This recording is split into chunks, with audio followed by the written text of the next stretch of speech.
మత్తయి రాసిన సువార్త 14వ అధ్యాయం. మత్తయి రాసిన సువార్త 14వ అధ్యాయం 30వ వచనం చదువుకుందాం.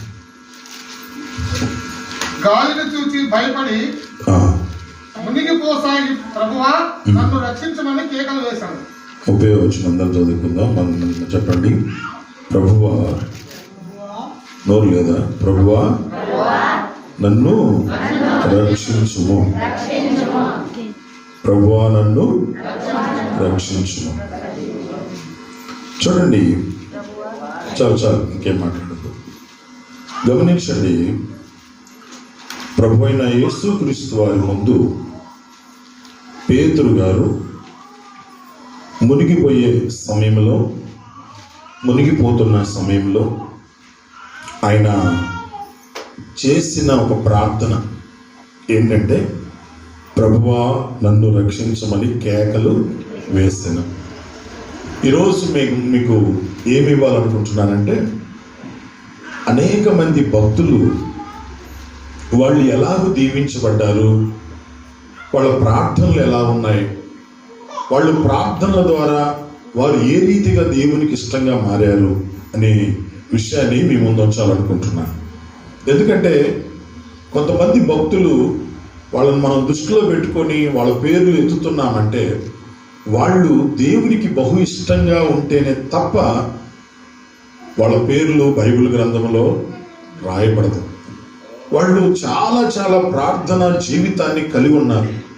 అటువంటి వారు ఏ సందర్భంలో ఏ రీతిగా ప్రార్థన చేశారో కూడా మనం చూడటానికి ప్రయత్నం చేద్దాం. క్లుప్తంగానే చెప్తాను, జాగ్రత్తగా వినండి. ఎందుకంటే ఆ భక్తులు చేసిన ప్రార్థనలు మనము మన జీవితాలకు తీసుకున్నప్పుడు ఆ ప్రార్థనల ద్వారా మనం ఏ రకంగా ముందుకెళ్లాలో అనేది కూడా మనకు అర్థమవుతా ఉన్నది. కాబట్టి ఈరోజు ప్రార్థన యొక్క ఉద్దేశం కూడా ప్రార్థనతో గడపాలనే ఉద్దేశంతో మీరు వచ్చారు. కాబట్టి వారు ఆ ప్రార్థనలు ఎలా చేశారు, ఆ ప్రార్థనల ద్వారా ఎలాగూ దీవించబడ్డారనేది కూడా మీరు జ్ఞాపకం చేసుకుందాం. ఇక్కడ సందర్భం ఏంటంటే, పేతురు గారు నీళ్ల మీద నడుస్తున్నాడు. నీళ్ల మీద నడిచే టైంలో ఆయన గాలిని చూచి మునిగిపోయే పరిస్థితుల్లోకి వచ్చాడు. ఫస్ట్ ఏమో ప్రభువుని చూసి నడిచాడు, తర్వాత ఏమో గాలిని చూసి మునిగిపోయాడు. యేసు ప్రభు వారిని చూసినప్పుడేమో నీళ్ళ మీద చక్కగా నడిచాడు, గాలిని చూసినప్పుడేమో మునిగిపోయాడు. గాలి అనగా చీకటి, గాలి అనగా దెయ్యం, గాలి అనగా ఈ లోకం. నువ్వు ఎప్పుడైతే ఈ లోకాన్ని చూస్తావో మునిగిపోతావు, ప్రభువును చూస్తే పైకి లేస్తావు. అర్థమవుతుందా? నువ్వు ఈ లోకాన్ని చూస్తావంటే ఖచ్చితంగా మునిగిపోయే పరిస్థితులు ఉన్నాయి. కొన్ని తెచ్చుకుంటావు కష్టాలు, కొన్ని తెచ్చుకుంటావు ఇబ్బందులు, కొన్ని తెచ్చుకుంటావు ఆపదలు. లోకం వైపు చూసినప్పుడు ప్రభు వైపు చూస్తావా, నువ్వు లెగుస్తావు, చక్కగా నీ విశ్వాస జీవితంలో నడుస్తావు. సరే, పేతురుని అంటాడు ప్రభు వారు అంటాడు, మునిగిపోయినప్పుడు ఈయన కేకలేస్తున్నాడు. మునిగిపోతున్నాడు, కేకలు మొదలైనవి.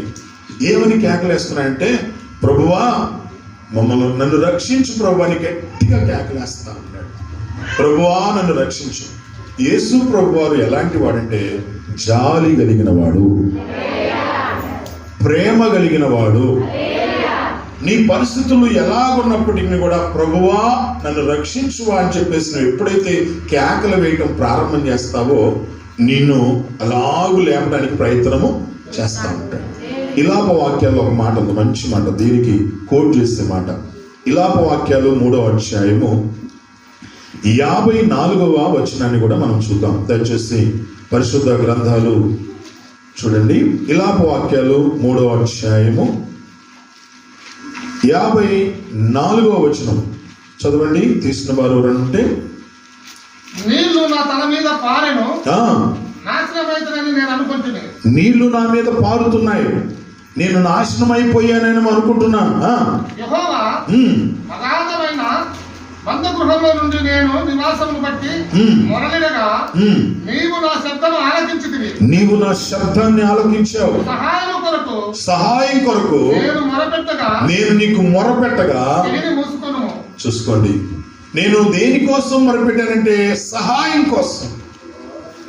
నేను నా మీదికి నీళ్లు ప్రవహిస్తున్నాయి, నా మీదికి నీళ్లు ప్రవహిస్తున్నాయంటే అర్థం ఏంటంటే మనిషి మునిగిపోతున్నాడు అని అర్థం. మనిషి ఎప్పుడు మునిగిపోతాడంటే కష్టాల్లో మునిగిపోతాడు, సమస్యల్లో మునిగిపోతాడు, ఆర్థిక పరమైన ఇబ్బందుల్లో మునిగిపోతాడు, చెప్పుకొని రోగాలు వచ్చినప్పుడు మునిగిపోతాడు. అటువంటి సమయంలో నువ్వు దేవునికి మొరపెట్టినప్పుడంట ఆయన నీ మొర వింటాడు. దేవునికి స్తోత్రం కలుగును గాక. మొర వినే దేవుడు మనకున్నాడనే సంగతి నువ్వు గుర్తించుకో. మొర ఆలకించే వ్యక్తి ఉన్నాడు. నీకు సహాయం కావాలని అడిగినప్పుడు ఆయన ఖచ్చితంగా సహాయం చేసే దేవుడిగా ఉన్నాడు. అందుకనే ఆయన మనము ఖచ్చితంగా అడగాలి, మొరపెట్టాలి. మొరపెట్టినప్పుడు నీవు ఆ నీటి ప్రవాహంలో నుంచి బయటికి రాగలుగుతావు. ఆ చీకట్లో నుంచి, ఆ బంధకాల్లో నుంచి, ఆ పరిస్థితుల్లో నుంచి నువ్వు రాగలుగుతావు బయటికి. లేకపోతే రాలేవు. మొరపెట్టే విధానం నీకు రాకపోతే నువ్వు రాలేవు బిడ్డ. నువ్వు మొరపెట్టే విధానం రావాలా. పేతురు కేకలు వేశాడు, దేవుడు విన్నాడు. ఇప్పుడు పేతురుని ఒక మాట అంటున్నాడు. చూద్దాం మత్తయి రాసిన సువార్త గమనించండి. 14వ అధ్యాయంలో మీరు గమనించినట్లయితే 30వ వచనంలో మనం చదువుతున్నాం కదా. ఏమనుంది? గాలిని చూచి భయపడినప్పుడు మునిగిపోసాగినప్పుడు ప్రభువా కేకలు వేశాడు. వెంటనే యేసు చేయి చాపి అతన్ని పట్టుకొని, అల్ప విశ్వాసి ఎందుకు సందేహపడితివి? చాలు. ఇప్పుడు ఆయనకు ఒక పేరు ఇచ్చాడు. ఏ విశ్వాసి అంట? విశ్వాసంతో అడుగులేసావు, విశ్వాసముతో నీళ్ళ మీద నడిచావు, విశ్వాసముతో నువ్వు ప్రారంభం చేశావు.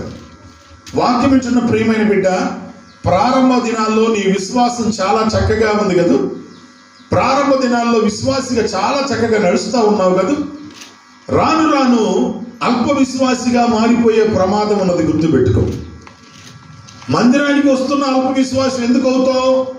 కారణం ఏంటంటే భక్తిని చులకన చేసినప్పుడు అల్ప విశ్వాసిగా మారిపోతావు. ప్రభువారిగా గుర్తించినప్పుడు నువ్వు అల్ప విశ్వాసిగా మారిపోతావు. అందుకే అసలు ప్రభువారే స్పష్టంగా రాశాడు. ఏమని రాశాడు? నీకు అల్ప విశ్వాసం ఉంటేనే నువ్వు ఆ రకంగా నడుస్తున్నావంటే ఇంకా విశ్వాసం ఉంటే ఎంత బాగా నడుస్తావో. అర్థమైందా? నువ్వు విశ్వాసిగా ఉంటే ఇంకెంత బాగా నడుస్తావు. అందుకే మత్తయి రాసిన సువార్త 17వ అధ్యాయంలో అక్కడే స్పష్టంగా ఒక మాట రాసింది. 20వ వచనం చూద్దాం. మత్తయి రాసిన సువార్త 17:20 వచనం. అందుకైన మీ అల్ప విశ్వాసం చేతనే మీకు ఆవగింజంత విశ్వాసం ఉండిన యెడల. ఎంత విశ్వాసము? ఎప్పుడన్నా చూసారు ఆవాలు? మీకెంత తెలియదు? చూడండి, మీకు ఆవగింజంత విశ్వాసం ఉండిన యెడల ఈ కొండను చూచి ఎక్కడ నుండి అక్కడికి పొమ్మనగానే అది పోవును. గడిగలు చెప్పాలి. మీకు అసాధ్యమైనది ఏది ఉండదని నిశ్చయముగా మీతో చెప్పుచున్నాను. ఎప్పుడు అల్ప విశ్వాసం ఉంటేనే కాదు, విశ్వాసం అది కూడా పెద్ద జాంకాయ అంత కాదు, మామిడికాయ అంత కాదు, టమాటా అంత కాదు. జస్ట్ ఆవగింజ మీకు చూపిస్తే బాగుంటుంది అనిపించింది నాకు ఒక్కోసారి. ఆవగింజ మీ చేతుల్లో పెట్టి వాక్యం చెప్పాలంటాడు. వాక్యం ఎందుకంటే అది చూస్తా ఉంటే మీకు అర్థమైంది. ఇంత విశ్వాసం కూడా నాకు లేదా? నేను విశ్వాసం లేకుండానే ప్రయాణం చేస్తున్నానా? నేను విశ్వాసం లేకుండానే నా ప్రయాణం కొనసాగుతుందా? ఎస్, నిజమే. ఆవగింజంత విశ్వాసం మీలో ఉంటే ఈ కొండని ఇక్కడ నుంచి అక్కడ ఉండమంటే అక్కడ ఉండేది అంట. ఆ మాటకే అంత పవర్ ఉందా? ఎస్, అంత పవర్ ఉందండి. దేవుని శక్తి అనేది మనం అర్థం చేసుకోవట్లా. మెయిన్ మునిగిపోయే పరిస్థితుల్లో ఉంటున్నాం. మునుగుతున్నాం తేలుతున్నాం. ప్రార్థనకు వచ్చినప్పుడే బాగా తేలుతున్నావు, ఇంటికి పోగానే బాగా మునిగిపోతున్నావు, లోకంలో మునిగిపోతున్నావు, నీ పరిస్థితులు మునిగిపోతున్నావు, యవనస్తులు మునిగిపోతున్నారు, రకరకాల ఆటల్లో మునిగిపోతున్నారు, బయటికి రమ్మంటే రాలేకపోతున్నారు. బానిస సిగరెట్ తాగేవాడికి తృప్తి అదొక తృప్తి. అది లేకపోతే అతనికి మనసు కరెక్ట్గా ఉండదు. బీడి తాగే వ్యక్తికి అదొక అలవాటు, అది లేకపోతే ఉండలేడు. మందు తాగే వ్యక్తికి అది ఒక అలవాటు, అది లేకపోతే ఉండలేడు. సో ఇక నీకు ఏ పిచ్చి ఉందో ఆ పిచ్చితో ఉంటేనే నీకు అది అలవాటు అయిపోయింది. ఆ పిచ్చిలో ఉన్న వాళ్ళు రావాలంటే రాలేకపోతా అంటారు, మునిగిపోతున్నారు. ఇట్లాంటి వాటిలో మునిగిపోతున్నారు. మీరు భక్తులే అని మీరు అనుకుంటున్నారేమో, నా దృష్టిలో కాదు. ఎందుకంటే దేవుడు మనల్ని ఆవగింజంత విశ్వాసం ఉంటే చాలు అని చెప్పేసి ప్రభువు చెప్పాడంటే ఆవగింజంత కూడా ఇంకా ప్రయత్నంలో ఉన్నామని అర్థం. ఆవగింజంత ప్రయత్నంలోకి వెళ్ళిపోతున్నారు, ఇంకా ఫుల్గా లేవలేదు బిడ్డ. కాబట్టి ఆ పరిస్థితుల్లో కూడా, అంటే మునిగిపోతున్న పరిస్థితుల్లో నువ్వు చేయాల్సిన పని ఏంటంటే, ప్రభువా నన్ను రక్షించుమని కేకలు వేయాలి. ప్రభువా నేను బీడీలు తాగుతున్నాను, దీంట్లో నుంచి నన్ను రక్షించు. ప్రభువా నేను మందులో ఉన్నాను, దీంట్లో నుంచి నన్ను రక్షించు. ప్రభువా నేను ఈ విచారంలో ఉన్నాను, దీంట్లో నుంచి నన్ను రక్షించు. ప్రభువా నేను జోదంలో ఉన్నాను, దీంట్లో నుంచి నన్ను రక్షించు. నేను మునిగిపోతున్నాను, ఇంట్లో మునిగిపోతున్నాను. ఇంకా లేడీస్ చెప్పాల్సిన పని లేదు, మీరు సీరియల్లో ఉంటారు. ప్రభువా దీంట్లో ఉన్నాను, ప్రభువా నేను మునిగిపోతున్నాను, దీంట్లోనే నన్ను రక్షించు.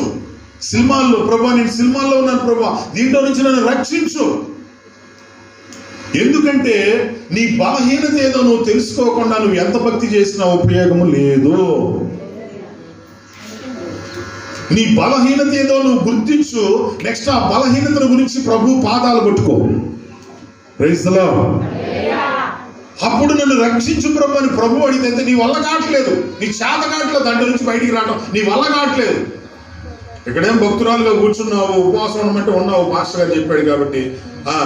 అన్నం తినకుండా ఉండరా రా అంటే వచ్చావు, నీళ్ళు కూడా తాగబాకంటే తాగకుండా వచ్చావు, టీ కూడా తాగబాకంటే తాగకుండా వచ్చావు, మొత్తం బాగుంది. ఇంటికి పోవాలని టీవీ అనేది నన్ను చూడదా అంతా ఉంది, నన్ను చూడు నన్ను చూస్తూ ఉంటుంది. అనగానే నేను ఇందాక వాక్యం విని వచ్చాను, కొద్దిసేపు బాగు ఇప్పుడే సెట్ కావట్లేదు అని అంటూ ఉంటావు. నన్ను కొంచెం చూడరాదు, అటు ఆన్ చేస్తే చూడు నేను బాగా అవుతాను, బయటకు వస్తానంటే బాగానే అనిపిస్తూ ఉంటుంది. 7 అవుతుంది, 7:30 కదా, 7:30 కదా, 7:30 కదా, 8 కదా, 8 కదా అని అనిపిస్తూ ఉంటుంది. మనసు లాగుతూ ఉంటుంది. ఇక చూడలేక వార్తలను చూద్దాం అట్టేస్తావు. మార్తే వదిలి చాలా మునిగిపోతున్నావు బిడ్డలు, మునిగిపోతున్నావు. రక్షించు ప్రభు అని అడిగితే ఆ మనసు దేవుడు తీసేస్తాడు. ఆ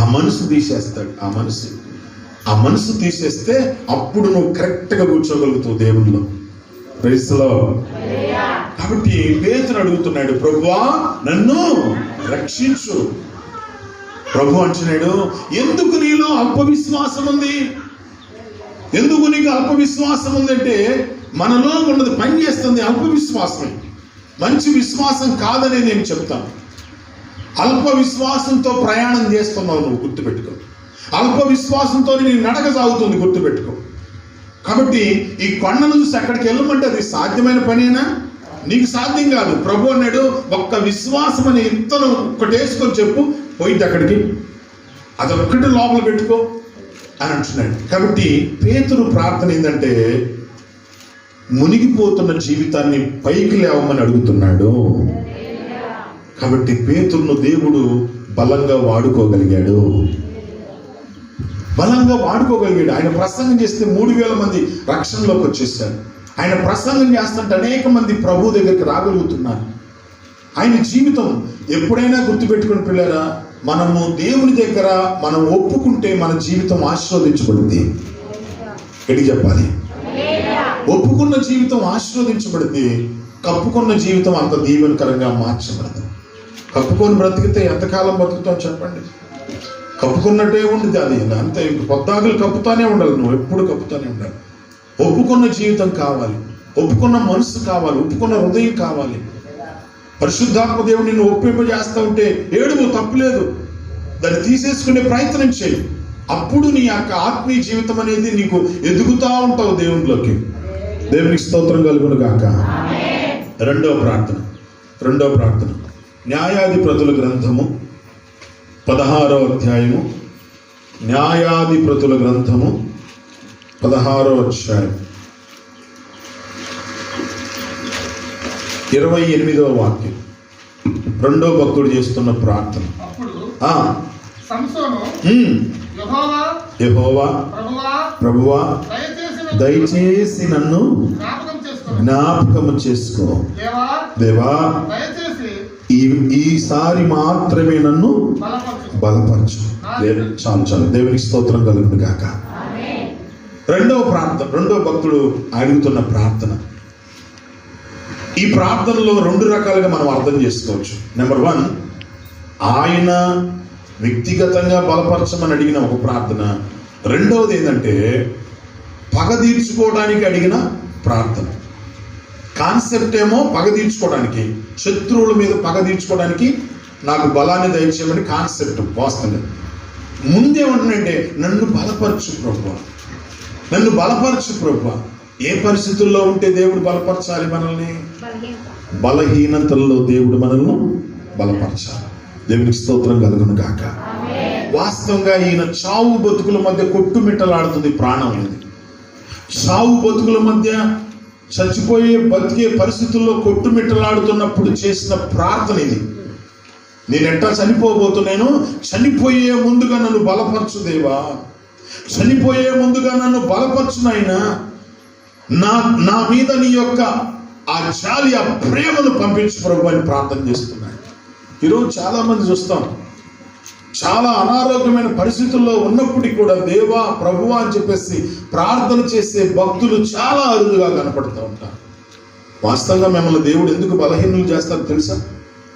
ఆ బలహీనతల్లో ప్రభువుని గుర్తించుకోవడానికి కోసం. దేవునికి స్తోత్రం కలుగును గాక. ఆ బలహీనతల్లో, ఆ అనారోగ్యమైన పరిస్థితుల్లో ప్రభువుని గుర్తు చేసుకోవడానికి కోసం నిన్ను బలహీనుడిగా మారుస్తాడు. ఎందుకంటే నువ్వు అంతా బాగుంటే, ఇందాక పాస్టర్ గారు చెప్పినట్టుగా నాకు పనులుని అని చెప్పేసి వెళ్ళిపోతూ ఉంటాడు. బాగలేనుడు ప్రార్థన బాగా తొందరగా వస్తాడా, బాగున్నాడు వస్తాడా? ఏం మాట్లాడరు?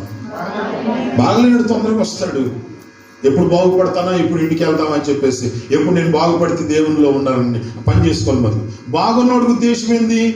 పొద్దున్న లేచిన కానీ ఏం పని చేసుకోవాలా, ఎక్కడ పని దొరికిందా, ఎక్కడికి వెళ్ళాలా, ఈ తాపంలో ఉంటాడు. ఎందుకంటే కాళ్ళు చేతులు బాగుండి ఆరోగ్యం బాగుంది కాబట్టి ఆయన పరిగెత్తుతూ ఉంటాడు పని కోసం.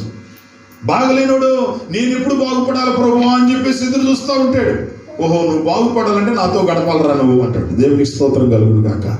నువ్వు నాతో గడిపితే గానీ నువ్వు దీవించబడతావు బిడ్డ. ఎందుకంటే ఇక్కడ మీరు చూసండి, ఆయన అడుగుతున్నాడు సంసోను ప్రార్థన, నన్ను నీవు బలపరచు. దేవుడు ఎలాంటి వాడంటే తన బిడ్డల పట్ల జాలి కలిగిన వాడు. 103వ కీర్తనలో ఉండేది అద్భుతమైన మాట చూడండి. 103వ కీర్తన 13వ వచనంలో ఉంటుంది.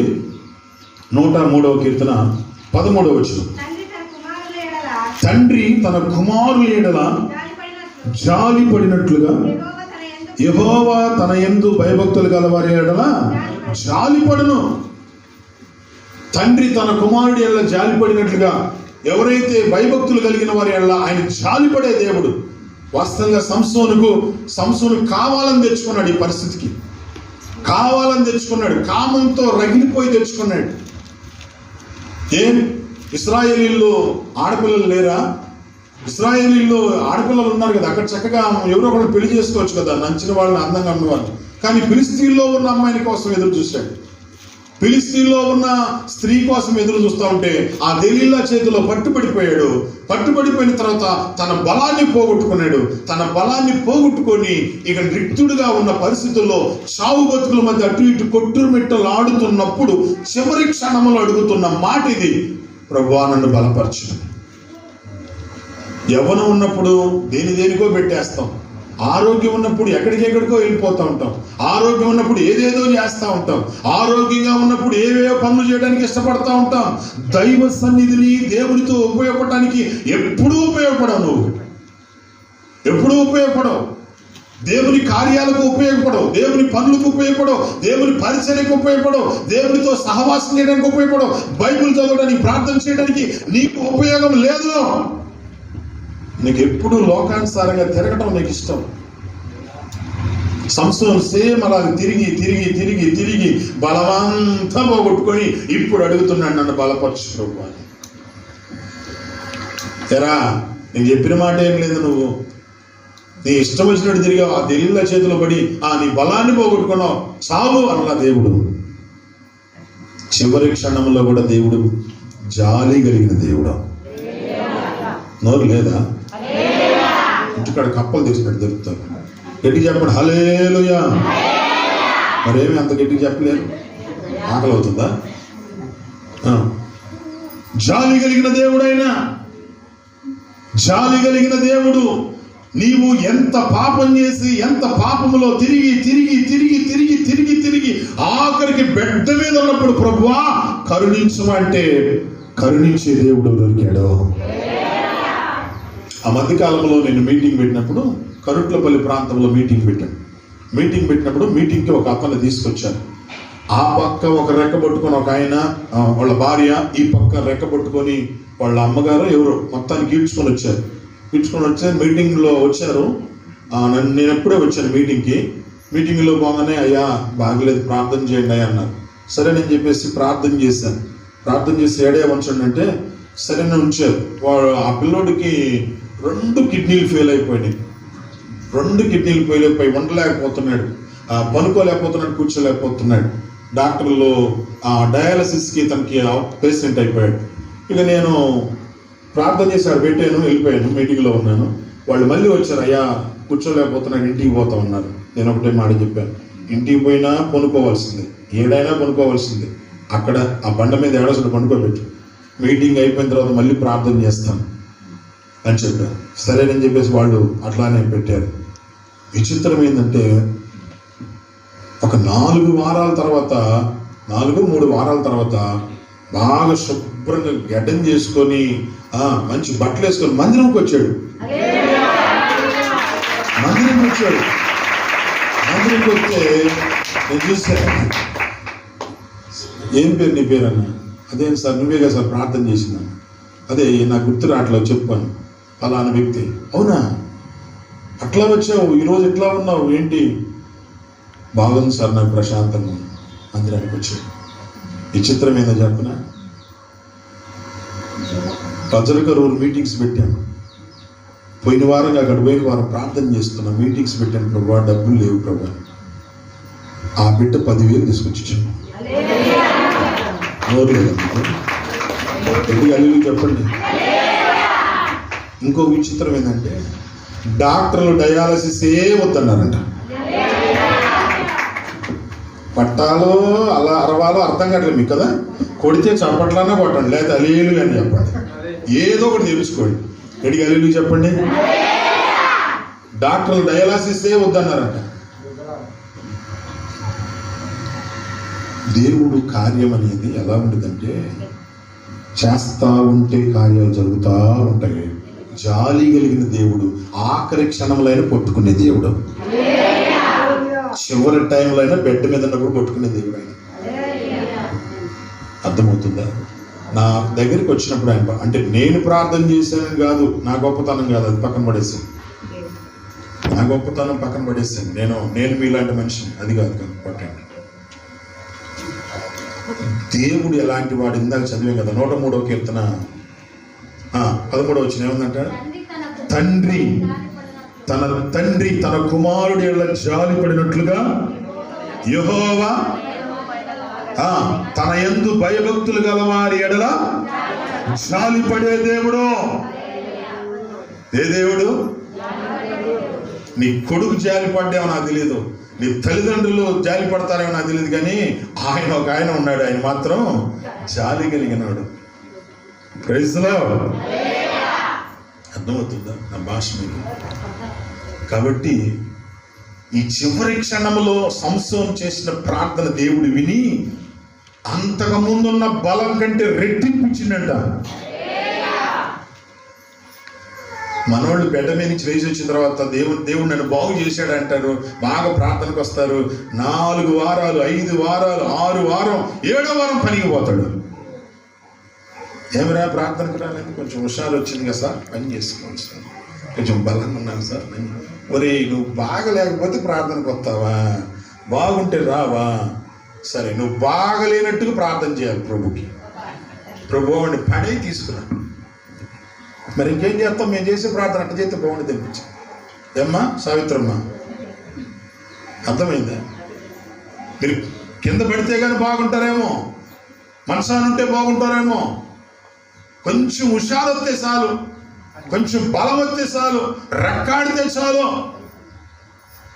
ఏమో నువ్వు పెద్ద సంపాదించేదానిలాగా, వేలు కూడబెట్టేదానిలాగా, లక్షలు దాచిపెట్టేదానిలాగా ఏం పోతావు పనికి? ఏం పోతావు? దైవ సన్నిధే గుర్తురాదా నీకు? నిన్ను బెడ్డ మీద నుంచి, మంచం మీద నుంచి, సావు బతుకుల మధ్య నుంచి లేపుకొని వచ్చినప్పుడు నువ్వు ఎంత కృతజ్ఞతగా ఆయన స్తుతిని చెల్లించాలి. Praise the lord. నేను దేవుని సేవకుడిగా చెబుతున్నాను, అవసరమైతే ఏదైనా వదులుకోండి, కానీ దైవ సన్నిధిని మాత్రం పోగొట్టుకోవద్దు.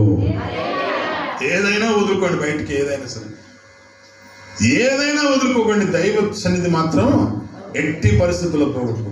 జాలి కలిగినోడు అండి ఆయన. 3వ ప్రార్థన 3వ భక్తుడిని అడుగుదాం. నిర్గమాకాండం 33వ అధ్యాయం 13వ వచనం. నిర్గమాకాండం 33:13. నిర్గమకాండం 33. కాబట్టి నీ కటాక్షము నా ఎడల కలిగిన ఎడల, నీ కటాక్షము నా ఎడల కలుగునట్లుగా దయచేసి నీ మార్గము నాకు తెలుపుము. దేవునికి స్తోత్రం కలుగును కాక. మరొక భక్తుడు మోషే ప్రార్థన. మోషే అడుగుతున్నాడు, ప్రభువా నీ కటాక్షము నా మీద ఉంచు, ప్రభువా నీ కటాక్షము నా మీద ఉంచు, నీ కటాక్షం నా మీద ఉంచి నన్ను నడిపించు, నీ మార్గాలు నాకు తెలిసేటట్లు చేయ్యా. ఇంకో మాట అంటాడు. ఏమంటాడంటే 14 వచ్చినప్పుడు, నా సన్నిధి నీకు తోడుగా, గట్టిగా చెప్పండి. మళ్ళీ అంటాడు మోషే అంటాడు, నీ సన్నిధి రాని ఎడల ఇక్కడ నుండి మమ్మల్ని తోలుకొని పోబాకు. నీ సన్నిధి లేకపోతే మేమెందుకయ్యా ఉపయోగం? మేము అడిగి పోవాలి, మేము నీ సన్నిధిలో ఉండాలి. పాడతారు కదా బాగా, నీ సన్నిధానములో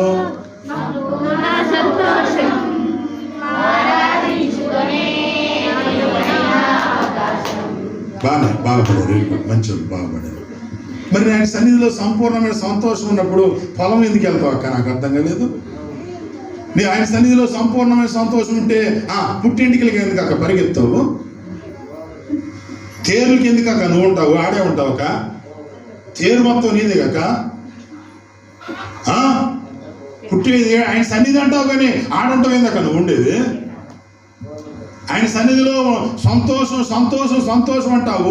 తేరులో నువ్వేనయ్యా, పుట్టింటికలో నువ్వేనయ్యా, శ్రీమంతంలో నువ్వేనయ్యా, బకెట్లు మోసేది నువ్వేనయ్యా.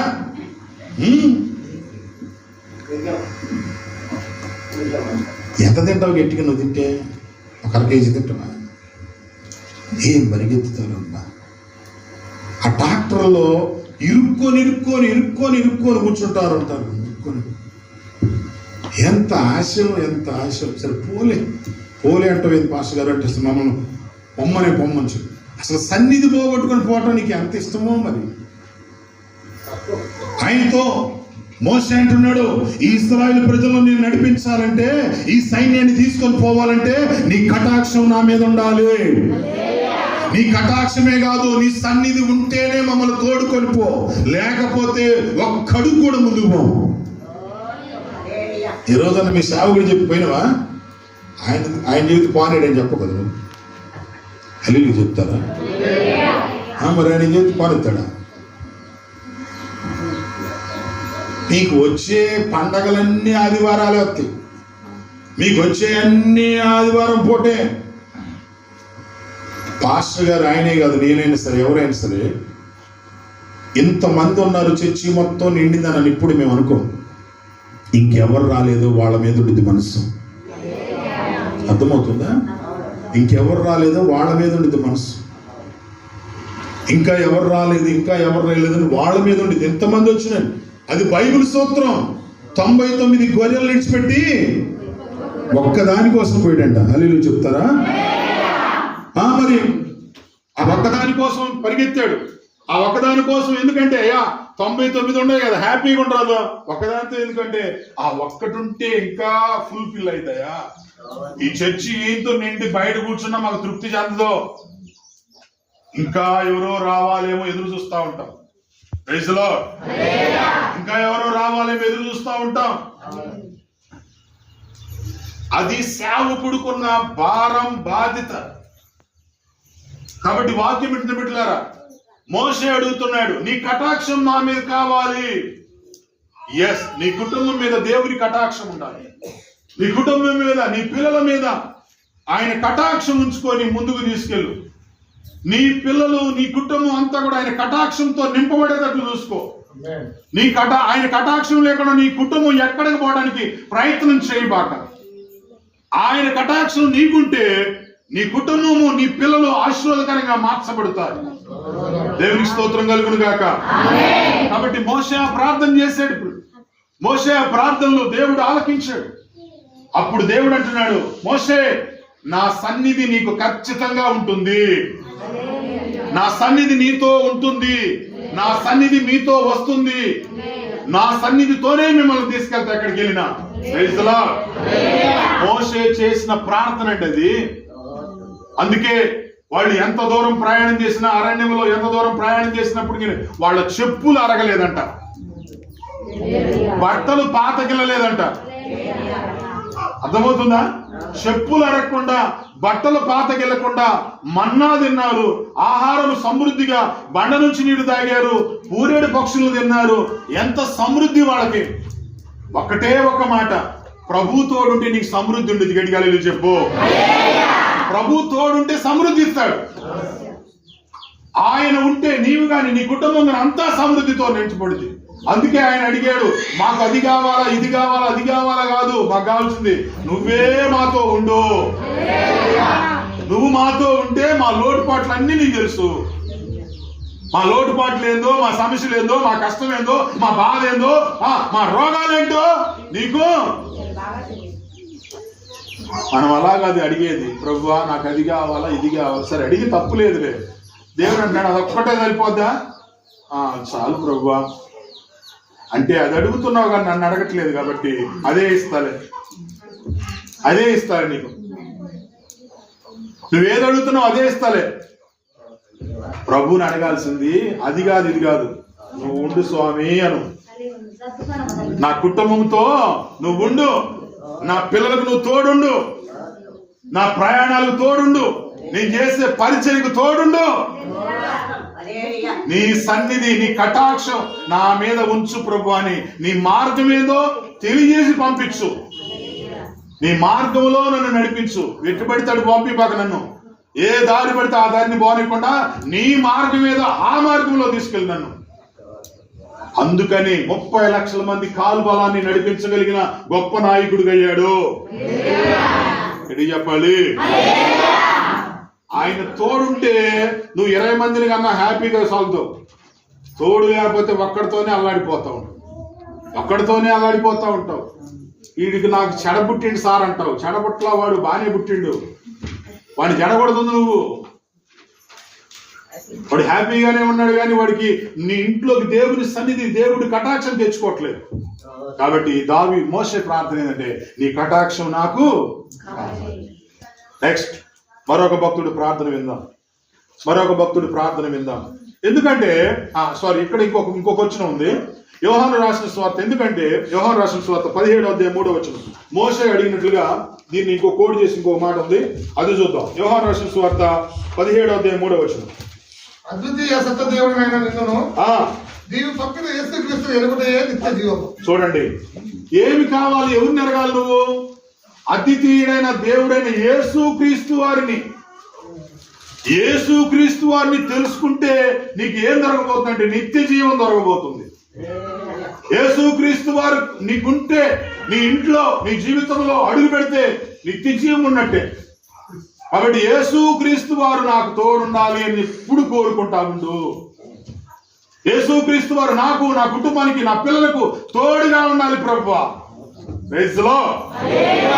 ఎప్పుడైతే నువ్వు అలాగ ముందుకెళ్తావో నీ కుటుంబము ఇక ఏమున్నా లేకపోయినా, ఇంట్లో లేకపోతే కరువు ఉన్నా, యేసు ప్రభు ఉంటే కరువు ఉంటుంది. నాకు అర్థం కాక, యేసు ప్రభు ఉంటే నీకు బట్టల కొరత, బంగారం కొరత, ఇంకోటి కొరత. ఆయన ఉంటే సమస్తం వస్తుంది, నీకు సమకూరుతాడు కదా. మరి ఆయన్ని పక్కన పెట్టేసి ఇవన్నీ ఎందుకు తెచ్చుకుంటావు? వీటి మీద ఎందుకు నీ మనసు? వీటి మీద ఎందుకు నీ వెళ్తున్నావు, ప్రయాణం చేస్తున్నావు? అసలైన దాన్ని వదిలిపెడుతున్నావు, అసలైన కాని దాని కోసం ఎదురు చూస్తున్నావు. అందుకే యోహాను రాసిన సువార్త 17:3 ఏమన్నాడు? యేసుక్రీస్తును చదవాలా? ఎరుగుటయే అది గట్టిగా చెప్పు. అద్వితీయ సత్య దేవుడైన నిన్నును నీవు పంపిన యేసుక్రీస్తును ఎరుగుటయే. ఆయన ఎరుగుతున్నావా? నిజంగా ఆయన తెలుసుకుంటున్నావా? ఆయన నీ జీవితంలో ఉన్నాడా, నీ కుటుంబంలో ఉన్నాడా అనేది నువ్వు అర్థం చేసుకోవాలి. అప్పుడు నీవు దీవించబడతావు. అన్ని రకాలుగా, అన్ని కోణాల్లో దీవించబడతావు బిడ్డ. ఒక కోణం కాదు. యేసుక్రీస్తు వారు ఉంటే కొరత ఏంటి, లోటు ఏంటి? నాకు అర్థం కాల. ఏం తక్కువ చేస్తాడండి? ఏదైనా సమృద్ధికి ఇస్తాడు. దేవునికి స్తోత్రం కలుగును గాక. తర్వాత మరొక మాట చెప్పేసి ముందుకెళ్దాం. యెషయా గ్రంథము 6వ అధ్యాయం 8వ వచనం. మరొక భక్తుడు ప్రార్థన. యెషయా గ్రంథము 6వ అధ్యాయం 8వ వచనం. యెషయా గ్రంథము 6వ అధ్యాయం 8వ వచనం. అప్పుడు నేను ఎవరిని పంపెదను, మా నిమిత్తము ఎవడు పోవునని ప్రభు సెలవీగా వింటిని. అంతటా నేను చిత్తగించుము, నేనున్నాను, నన్ను పంపమనగా. గట్టిగా హల్లెలూయా చెప్పండి. ఇది చాలా అద్భుతమైన మాట, చాలా అద్భుతమైన మాట. మా నిమిత్తము ఎవడు పోవుదును. మా అంటే అక్కడ తండ్రి, కుమార, పరిశుద్ధాత్మ దేవుడు ఉన్నాడని అర్థం. తండ్రి, కుమార, పరిశుద్ధాత్మ దేవుడు ముగ్గురు ఉన్నారు అక్కడ. ఆదికాండము 1:26 ప్రకారంగా ఆయన తండ్రి, కుమార, పరిశుద్ధాత్మ దేవుడు ముగ్గురు ఉన్నారు. ఆయన అడుగుతున్నాడు, ఏమని అడుగుతున్నాడు తెలుసా? మా నిమిత్తము ఎవరు పోవుదురు? మా నిమిత్తము యాడికి పోయేది, దేనికి పోయేది? అప్పుడు భక్తుడు అంటున్నాడు, చిత్తగించుము, నేనున్నాను ప్రభువా, నన్ను పంపు అంటున్నాడు. హల్లెలూయా చెప్పండి. చిత్తగించుము, నేనున్నాను ప్రభువా, నన్ను. యెషయా గారు అంటున్న మాట. ప్రభు బాధపడుతున్నాడు. ఈ పరిచర్యని ఎవరు మోసుకొని వెళ్తారు? ఈ సువార్తను ఎవరు తీసుకెళ్తారు? ఇందాక పాస్టర్ గారు చెప్పినట్టుగా మీటింగ్స్ పెట్టడానికి డబ్బులు ఎక్కువ ఉండి కాదు, మీటింగ్స్ పెట్టడం వల్ల కొంతమంది ప్రభు దగ్గరికి వస్తారని. ఆయన చెప్పిన మాట, మా నిమిత్తం ఎవరు పోతారు? వజ్రగరువురు మీటింగ్స్ చాలా ఖర్చు అవుతాయి. వజ్రగరువురే కాదు, చాలా మీటింగ్లో చాలా ఖర్చు అవుతాడు. ఆత్మకూరులో మీటింగ్స్ పెట్టాను, పాస్టర్ గారు కూడా వచ్చారు. ఆత్మకూరులో మీటింగ్స్ పెట్టాను. ఒక విధవరాలు భర్త చచ్చిపోయాడు. చేలో వారి పొలములో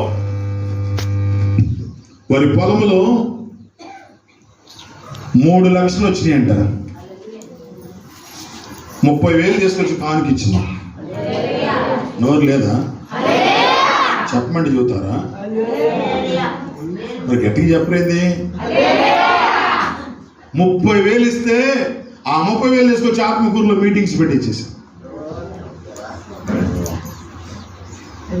దేవుని పని మనం చేస్తా ఉంటే ప్రభు లేపుతాడు ఎవరికో ఒకటికి. చెయ్యకుండా కూర్చోవద్దు, కూర్చోకూడదు, తప్పది. ఈ సంవత్సరం సెమీ క్రిస్మస్ అసలు నేను వద్దనుకున్నాను, దేవుడు వద్దనుకున్నాను. ప్రభు నా దగ్గర డబ్బులు లేవు, నేను ఇంట్లో ఉంటా, క్రిస్మస్ పండుగ ఘనంగా చేస్తాలే ప్రభు అంటున్నా. అన్నానో లేదో 2 బిడ్డలు వచ్చారు నా దగ్గరికి. 2 ఎంప్లాయీస్ వచ్చారు. సార్ సెమీ క్రిస్మస్ పెట్టండి సార్, 50,000 ఇస్తాం.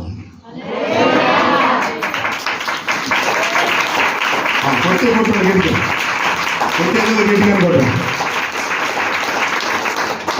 నేను అన్నాను, నిజంగానే అన్నా, ఏం సార్ అంటారు, ఈ సంవత్సరం 50, వచ్చే సంవత్సరం అవసరమైతే ఇంకా పెంచుతాం. నాకు ఆశ్చర్యం అయిపోయింది వాళ్ళిద్దరిని చూడగానే. ఏం బ్రదర్, నిజమేనా? నిజమేనండి, దేవుడు మాకు భారం ఇచ్చాడు, పెట్టాలనుకుంటున్నాం, చేయి. ప్రభు అంటాడు, మా నిమిత్తం ఎవరు పోతారు? ఎవరు పోతారు? ఎవరు పోతారు? ఎవరు పోతారు? నేనున్నాను ప్రభు. యెషయా అంటే ఈరోజు ఈ తరములో మనం అనాలి, నేనున్నా, నేను రెడీగా ఉన్నా, రా. దేశాలు గడిగే బ్యాచేనా ఈ బ్యాచ్? దేశాలు గడిగితే బట్టలు నల్లగవుతాయి అనుకుంటున్నారా? అన్నం వండే బ్యాచ్ ఏనా? ఇస్త్రాగులు తీసేసే బ్యాచ్ ఏనా? బట్టలు నలిగిపోవాలి. ఎట్టి చెప్పు, బట్టలు నలిగిపోవాలి. అది పరిచర్య. రోజు నేను మందిరం దగ్గర ఉండి ఇది పంచి కట్టుకొని, బండి కట్టుకొని ఏదో పనిలో ఉన్నా. ఒక పాస్టర్ గారు వచ్చారు బండి వేసుకొని. బాబు ఇట్రా అన్నాడు. పోయి నిలబడ్డా. పాస్టర్ గారు ఉన్నారా అన్నారు. ఏది సార్ విషయం అన్నాడు. ఏది సార్ విషయం అంటే, పాస్టర్ గారితో పిలిపించి అంటున్నాడు. లేడు సార్ ఇప్పుడు అన్నాడు. మరి ఎప్పుడు వస్తాడు? ఆదివారం వస్తాడు సార్. ఆదివారం మైకి కొట్టుకొని, సార్ మీరా? ఆదివారం మైకి కొట్టుకోమని మీరా? పాస్టర్ గారు మీరేనా? మరి ఆ రోజు అప్పున్నారు. యేసు ప్రభు వారు అన్నారు, నేను పరిచర్య చేయించుకోవడానికి రాలా, చేయటానికి వచ్చా. చేయటానికి వచ్చా. అర్థమైందా? ప్రతి వ్యక్తి కూడా పరిచర్య చేయటానికి నిలబడు. నీ బట్టలు నలిగిపోయినా పర్లేదు, సినిగిపోయినా పర్లేదు. అర్థమవుతుంది నా మాట? అర్థం కావట్లేదా? చేయి పనే దేవుని పని. నేనున్నా, నేనున్నా, నేనున్నా. ఒకవేళ మందిరం పడేసి కొత్త మందిరం కట్టాలనుకున్నాడు పాస్టర్ గారు, అనుకున్నారు, నువ్వేమనాలా? నీకు ఆడొచ్చే 200, 300 వస్తాయి కూలి. ఇక్కడ ప్రభువే ఉంటే నీ ఇల్లే దీవించబడితే, నీ ఇల్లే ఆశీర్వదించబడితే. మరి నాకు అర్థం కావట్లా, దేవుని పని చేసి చెడిపోయినాడు ఎవడు బైబిల్లో? దేవుని పని చేసి చెడిపోయినాడు ఎవడు? దేవుని పని చేసి నాశనమైన వాడు? దేవుని పని చేసి సృష్టించిన వాడు? దేవుని పని చేసి ఈ లోకంలో నామరూపాల్లా కనిపోయినాడు? దేవుని పని చేసి ఆశీర్వదించబడిన వ్యక్తులు ఉన్నారు. దేవుని పని చేసి దీవించబడిన వ్యక్తులు ఉన్నారు. మరి నీ ఆశీర్వాదం ఎట్ట వచ్చింది అనుకుంటున్నావు? మీ చెయ్యి తల మీద చెయ్యి పెట్టగానే వచ్చింది అనుకుంటున్నావా? కొంతమంది ఇట్టుంటారు భక్తులు, ఏమనుకోకండి, కోప్పడబాకండి నా మీద. లాస్ట్లో వస్తారు, ఫస్ట్ పోతారు. లాస్ట్లో వస్తారు, ఫస్ట్లో వస్తారు, ఫస్ట్ పోతారు. రావడం మీరేమనుకో, కోప్పడకుండా పర్లేదు. పాస్ గారు మరి నన్ను పిలవపోయినా పర్లేదు, ఉన్నదేదో చెబుతాం గట్టిగా, హల్లెలూయా. నెయ్యి తల మీద నెయ్యి చెయ్యి పెట్టించుకుంటారు. ఆమేన్. ఇక కనపడరు వాళ్ళు, ఇక కనపడరు. పాపం ఎవరో చేసేవాళ్ళు ఉంటారు, వాళ్ళే చేస్తూ ఉంటారు, వాళ్ళే చేస్తూ ఉంటారు, వాళ్ళే చేస్తాం. బిడ్డ, చివరి వరకు నువ్వు ఉండి చేస్తే ఆశీర్వదించబడతావు. అర్థమవుతుందా? వాక్యం చెబుతున్న మా మీద ఎంత ఆశీర్వాదం ఉంటుందో, చెప్పులు మోసే వాళ్ళ మీద కూడా అంత ఆశీర్వాదం ఉంటుంది. తెలుసా నీకు ఆ విషయం? దేశాలు గడుగుతుంటే అంత ఆశీర్వాదం ఉండదు తెలుసా? ప్లేట్లు ఇంగ్లీష్ త్రాగులు తీసేయి. యేసు ప్రభు వారే చెప్పారు, 5,000 మంది రొట్టెలు పురుషులు తిన్న తర్వాత మిగిలిన ముక్కలు ఎత్తండి అన్నాడు. మిగిలిన ముక్కలు ఎత్తండి, పడేయొద్దు అన్నాడు. వాళ్ళు తినేసిన మొక్కలు నేను ఎత్తాలా అన్నాడా పేతురు? వాడు తినేసిన ముక్కలు నేను ఎత్తాలా యోహాను అన్నాడా? ఒక్కొక్క ముక్క వాళ్ళు ఎంగిలి అడాగు తీసి ఎత్తా ఉంటే 12 గంపలైనవి అంట. అందుకే వాళ్ళు ప్రపంచ తలకిందులు చేసే సువార్థికులు అయిపోయారు. నువ్వు కూడా ఉండవు. ఏం చేయలేవు. ఏ ఉపయోగం నీ ద్వారా? ఎరువు కూడా కావు నువ్వు. చచ్చిపోయిన తర్వాత ఎరువు కూడా కావు నువ్వు. ఏం ఉపయోగం నీ వల్ల? ఈ బాడీ ఎప్పుడు కష్టపెట్టేది దేవుని కోసం. ఈ బాడీని ఏ రకంగా కష్టపెడతాం? యేసు అంటున్నాడు, చిత్తము ప్రభువా నేనున్నాను, పంపించాడు, పంపిస్తావు, నేను రెడీగా ఉన్నా. Praise the lord. యాడికైనా సరే నేను పోవడానికి రెడీగా ఉన్నా, ఏ పని చేయడానికైనా రెడీగా ఉన్నా. చిత్తము అనేవాడు బైబిల్లో దీవించబడ్డ వ్యక్తులు. ఎవరైతే చిత్తం అంటారో వాళ్ళు దీవించబడ్డారు. చిత్తం అన్న వాళ్ళు ఆశీర్వదించబడ్డారు. ఆదికాండం 22 మొదటి వచనం చదువుతారా? ఆదికాండం 22 మొదటి వచనం చదవాలి. బైబిల్ తీసి చూడండి. ఆదికాండం 22 మొదటి వచనం. ఆ సంగతులు జరిగిన తర్వాత అబ్రహాము అని పిలవగా ఏమన్నాడు అబ్రహాము? నో. కొంతమంది చిత్రం ఏం చెప్పరు, పాస్టర్ గారు వస్తుంటే ఆయన ఏదో పని చదువుతాడు, ఇడి తిరుగుతారు. అంటే చిత్తంలో లేవు నువ్వు, దేవుని చిత్తంలో లేవు. చిత్తము అన్న వాళ్ళు దీవించబడ్డారు బైబిల్లో. చిత్తము అన్న వాళ్ళు ఆశీర్వదించబడ్డారు బైబిల్లో. చిత్తము ప్రభు అన్నాడు అబ్రహాం. విశ్వాసులకు తండ్రిగా మార్చబడ్డాడు. కొట్టు చప్పట్లు గట్టిగా. నిర్గమకాండం 3వ అధ్యాయం 4వ వచనం. నిర్గమకాండం 3వ అధ్యాయం 4వ వచనం. దానిని చూచుటకు అతడు ఆ తట్టు వచ్చిన యెహోవా చూసెను. దేవుడు ఆ పొద నడుములో నుంచి మోసే మోసే అని అతడు మోసే మోసే అని పిలవగా అందుకతడు చిత్తము ప్రభువా అని గట్టిగా హల్లెలూయా. మోసే ఏమంటున్నాడు? ఎవరో తెలియనప్పుడే చిత్తం ప్రభు అన్నాడు. అందుకే ఇశ్రాయేలును నడిపించే నాయకుడిగా మార్చాడు. కొట్టు చప్పట్లు గట్టిగా. 30 లక్షల మంది నడిపించి చిత్తం అంటే చాలు దేవుడు దీవిస్తాడు. చిత్తము అంటే చాలు నువ్వు దీవించబడతావు. బైబిల్లో చూద్దాం, ఇంకా చూద్దాం. మొదటి సమూయేలు గ్రంథం 3వ అధ్యాయం 4వ వచనం. మొదటి సమూయేలు గ్రంథం 3వ అధ్యాయం 4వ వచనం. యెహోవా సమూయేలును పిలిచెను. అతడు చిత్తము నుండి చిత్తమండి నేనున్నానని చెప్పి చిత్తము నేనున్నాను అన్నాడు. గట్టిగా హల్లెలూయా చెప్తారా? అందుకే ఇశ్రాయేలులకు ఆయన న్యాయాధిపతిగా, ఇశ్రాయేలులకు ప్రవక్తగా, ఇశ్రాయేలుకు యాజకుడిగా దేవుడు సమూయేలును ఉంచాడు. గట్టిగా చప్పట్లు కొడదాం. దేవునికి స్తోత్రం కలుగును గాక. అపోస్తుల కార్యం 22వ అధ్యాయం 10వ వచనం. అపోస్తుల కార్యములు 22 10వ వచనం. 22:10. అప్పుడు నేను ప్రభువా నేనేమి చేయవలనని అడగగా నీవు లేచి దమస్కులోకి వెళ్ళుము. Praise the lord.